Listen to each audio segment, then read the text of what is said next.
Real talk. Ang sinugdanan sa pagdisiplina sa mga anak nagsugod sa panimalay ug dili sa eskwelahan. Mao nga ayaw ninyog basula ang mga magtutudlo kung ang inyong mga anak na nag-away o nagsinumbagay sa eskwelahan tungod sa ilang pagkabuluyagon. Kay hinumdumi dili lamang imong anak ang ilang gitudluan o gibantayan, daghan sila. Ayaw basula ang mga teachers nga wala sila nakabuyag o nakadisiplina sa imong anak kay nangahulog o nangapangos tungod sa ilang pagkakundatan o pagkapasaway.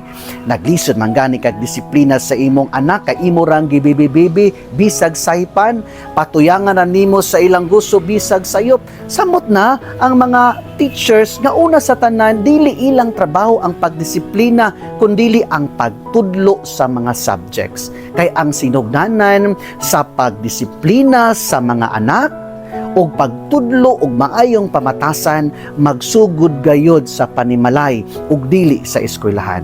Kay kung unsa man ang gipakita sa inyong mga anak sulod sa eskwelahan, nagpakita usab kana kung unsa kamong klaseng ginikanan sulod sa inyong panimalay.